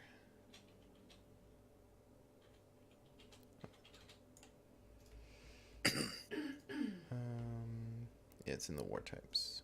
Oh, Lordless Soldier. Sorry, not Fallen Soldier. Lordless Soldier. So what does emotion do for me?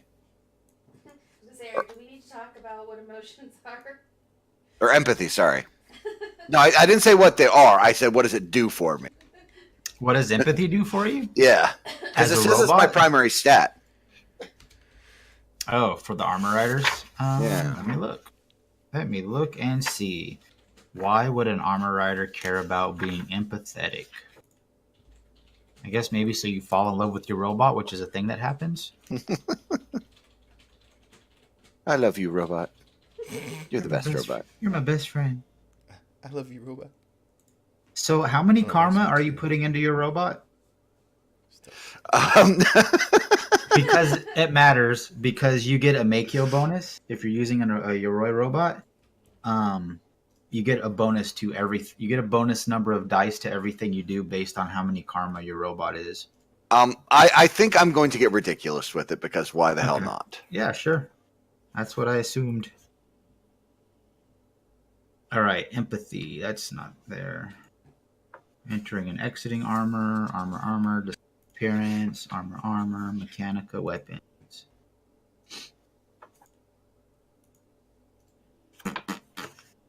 This is all equipment. See, why would an armor rider want empathy? And it says that's your main?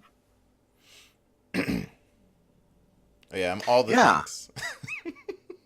It says primary attribute empathy. Hmm.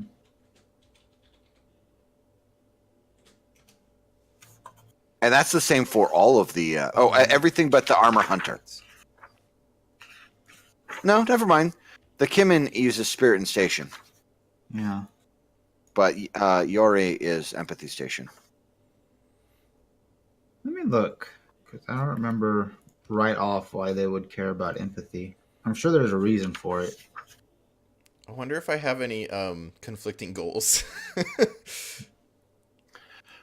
Wait, so if You only have to pick two goals, right? Because I have Two loyal fates, yeah. and yearn for freedom. And I think those are probably conflicting. wait, so where are you I don't know. finding goals? Oh, Your it's fates? one of the fates. Your fates? It's under the archetype It'll say section. like fate, emotion, and then a thing, or fate, goal, and then a thing. Yeah, because I took all the archetypes, so... Oh, fate, emotion, affection for my armor. Yeah. I love you, armor. I think you're doing a Affection good job. for my armor. Not even a problem. And then I have fate, emotion, hatred of Yori armors. Yeah. I mean, you probably just would want to pick one of those. It's I like, hate I all hate Yori armies that aren't mine. but mine. I love mine. So you hate the one you're currently driving, but you love I the hate it. It's you just get back? necessity. Yeah, it's like, I hate this thing. It's so stupid. Mine is Yeah. awesome. So right now, are you building your armor, or are you building this shitty one that you're driving around in right now?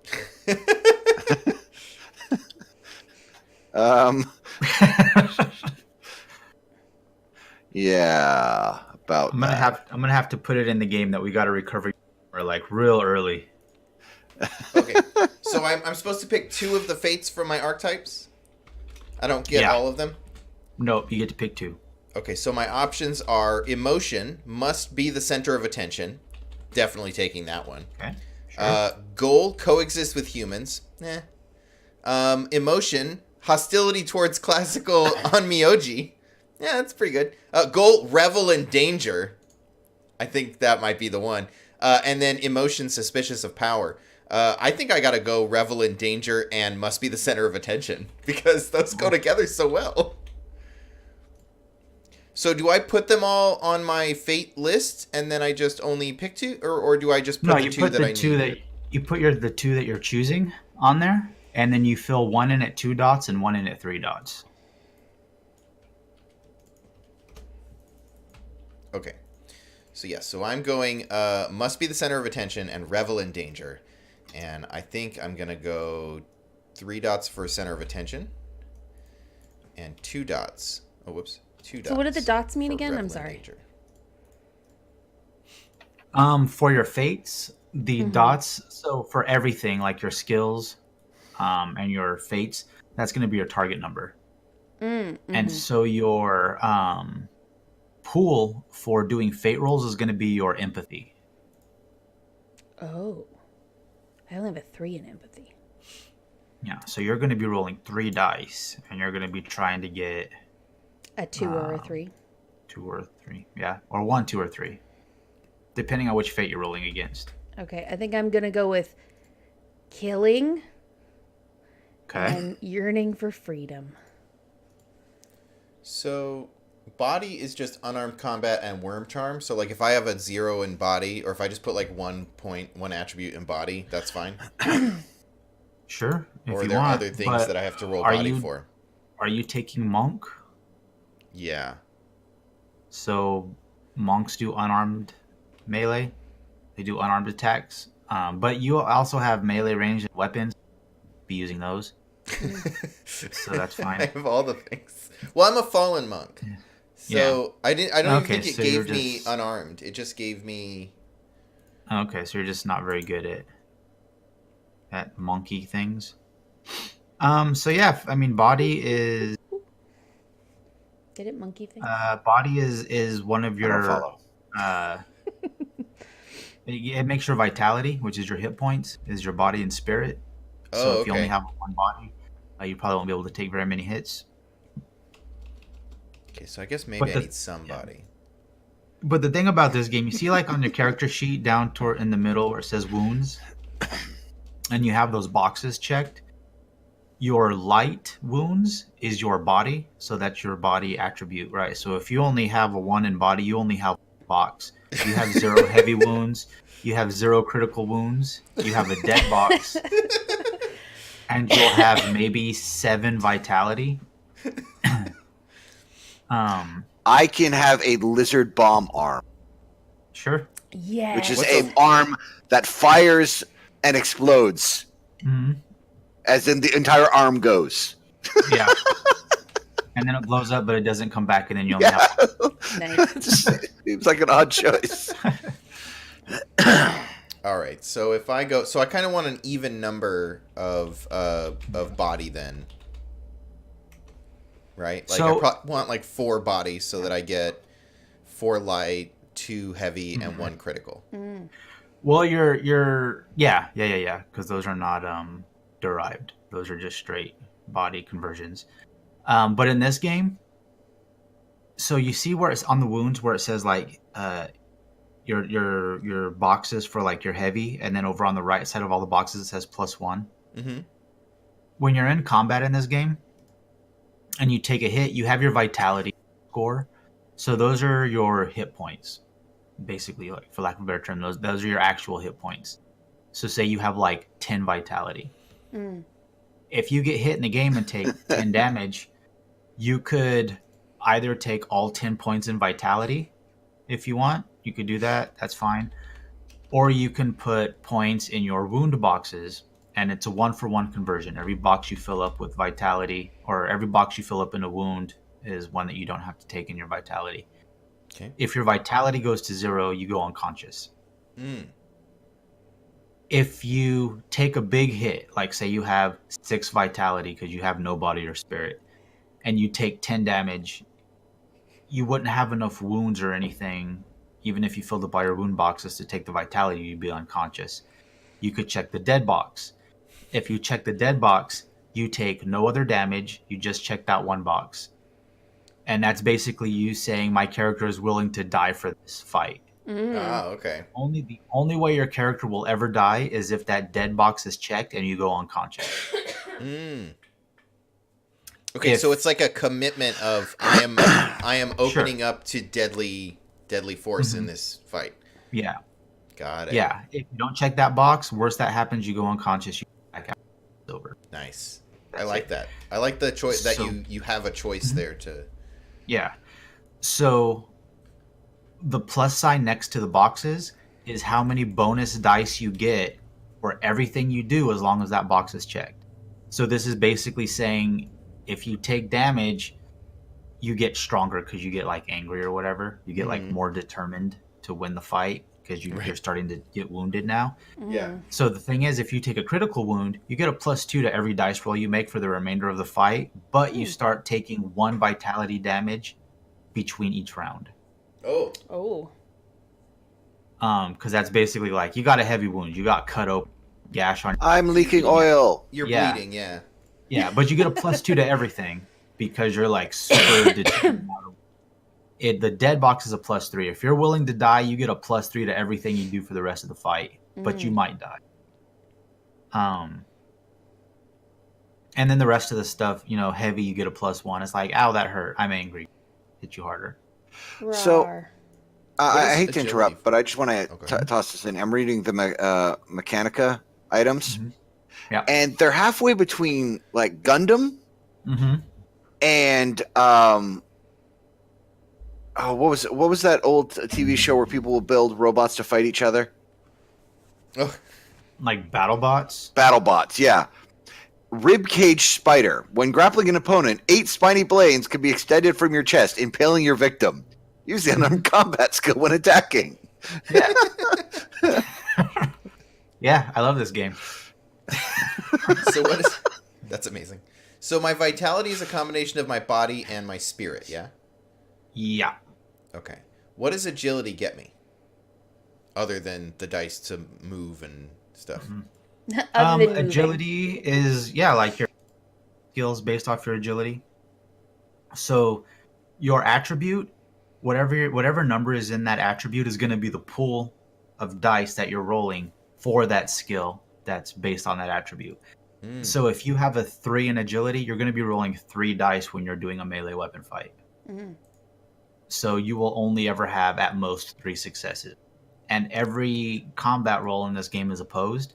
So if you only have 3, you're either going to have to dump a lot of karma into it to get a bunch of extra dice or extra successes to beat the opponent, or you're just going to be happy with never hitting anything. And the thing about combat in this game is melee combat, it's opposed.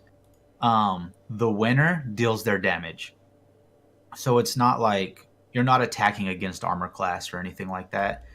You make an attack roll against the bad guy, they make an attack roll against you. Whoever's higher, they deal their damage to the other person. So if you only have a 3 in agility, you're going to get hit basically every time anybody tries to attack you because you're not going to be able to fend off the attack. Gotcha. You're never going to roll higher than an opposed attack roll. Okay. So now for you, because you have a sniper rifle, who cares? Like, you could just hang out in the back and snipe people all day long. There's no retaliation on ranged attacks. Wait, do I have a sniper rifle? Or that was from something else that I didn't end up taking? Oh, you didn't take the fallen soldier sniper or whatever it was? Or I have Lordless Soldier, but I didn't take the there was one that was actually like a sniper. Okay, you didn't take that one. Okay. Yeah. Yeah. So if you have ranged there's no retaliation. Soul Gem Rifleman was the sniper. Okay, yeah. Now, if somebody throws like shuriken or kunai at you with a ranged attack and you beat their attack, there's no retaliation. It's basically just like you either batted them all away or you just caught them because you're a badass and they don't actually hurt you. I do have a rifle from my Lordless Soldier, but it's not a Soul Gem rifle like the other one. So you can buy soul gem weapons. They cost 5 karma each at creation. So if you want to have a soul gem rifle, you can. You would want to have a class that would allow you to use it effectively. Yeah. But anybody can buy a soul gem weapon at creation. So I think I definitely need some agility because that's going to be my don't die in combat stat. Senses. Well, actually, marksman is senses. So if I'm staying back and shooting, then I just want to hire senses. Yeah. But I think most of my combat prowess is going to be throwing demons at people. Cool. So right now I have a 9 spirit. Demons. So I have a 9 spirit, 4 resonance, and 3 Buddhist magic. And then I have an 8 knowledge and 3 in Omnio Jutsu. But I would want to increase my Omnio Jutsu to 4. So that I'm better at summoning things. So how do I increase my Omnio Jutsu? So increasing it from a 3 to a 4 has to be done during downtime and game, and that has a karma cost come along with it. At creation, you can take an ability from an archetype at a 4, but you can't buy up to a 4 if you start with lower than that. Gotcha. No problem. Okay. So 3, and which means I can only have 3 successes on throwing demons at people? Well, what is your... So I have What is knowledge your... 8 and Omnio Okay. Jutsu 3. So your knowledge is going to be your pool. So you're going to roll 8 dice. Okay. And your target number is a 3. So you need to roll a 1, 2, or 3. So every success you get, every 1, 2, or 3 you get counts as a success. Okay. So you can have 8. Oh, so 1, 2s, and 3s count as successes because that's my skill. Mhm. Yeah. I gotcha. So I can. Yeah, Okay, that's your cool. skill is going to be your target number. That's why the highest you can go is a 5, because there's always going to be a chance to fail if you roll a 6. Right. But that's why 5s are like, 80% chance of having a success on the dice roll. Okay, cool. So if you want a soul gem weapon, they require station. But if you have at least 6 station, you could have a +6 soul gem siege weapon. And it's an option if you have a robot. You can do that. So I already have, because I'm a punk, I have a, what is it? My gem blade. Cool. But the range is, it doesn't have a range. It's just It's like melee. I stab someone and then they do. You stab someone, you pull the trigger, and the blade vibrates really fast, and it hurts them more. Gotcha. Okay, cool. So, but yeah, I mean, I think that's pretty much it for character creation. There's still some more. Like, we'll still need to do a 0 session in person once everybody has their characters together, because that's how you generate. There's one more fate that everybody's going to get, and that's called the Destiny, and that's assigned to you by the GM during your 0 session. All right. So during the 0 act, so we're going to do like 1 act for each person individually. That's going to be like a little bit of backstory. And then I'll give you one more fate, and that's going to be like your kind of overarching character path. So like if there's nothing else going on, you should probably be able to follow that destiny to kind of get your character moving forward again. And then I think what I'm going to do for this, because it's a one shot, we're going to use what's called the emotion matrix, and that's going to be allowing everybody to roll on this chart because I like charts. So yeah, there's an emotion matrix. So you basically roll 2d6, and then it'll tell you kind of how you feel towards another player at the table. Right. So like, just for example, Kurt, roll 2d6, like use roll for your party. If you can, roll 2 different ones and tell me which one is going to be your 10s and which one is going to be your 1. Okay, hang on, let me make it so people can see the roll for your party. All right, so what did you say? Roll 2d6? Yeah. And So one roll is the 10s 2d6. and one is the 1? So Yeah, I'll roll and we'll one say- that's pips and one that's not, and the pips Okay. will be the 10s place. Cool. And we'll say that this one is for Gidget's character. So you met Gidget's character, and now we're doing an emotion matrix. And so that's a 34. So, deep impression.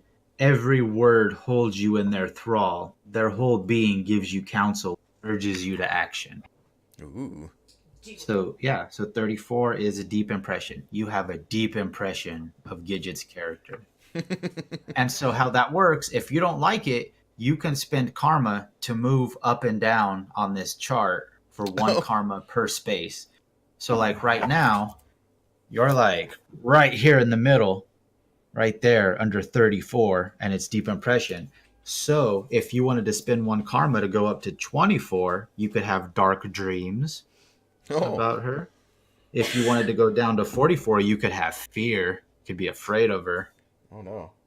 Or you could do a warning or rival, and that would only cost you 1 karma. So it's just like a little thing it's kind of like the bonds in like PBTA. It's like, 90s version of bonds, random tables. Yeah. Yeah.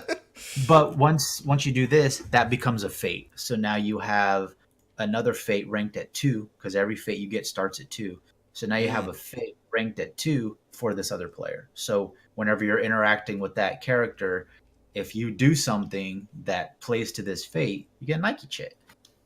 Okay. So like if you have a deep impression and everything she says holds you in her thrall, and she starts talking, you're just like, you're saying like, I have to totally pay attention to you. And normally you're like, everybody paying attention to her. And it's like, okay, cool. You get a Nike chit. I like you're that. You're not being like all, trying to be center of attention. You're letting her focus on thing, and you're paying attention to her, so you get a benefit for that. That's pretty cool. I actually really like that and want to keep it. Where do I put it on this sheet? Put it under your fates. You're enthralled by me. Deep. What is it? Deep impression?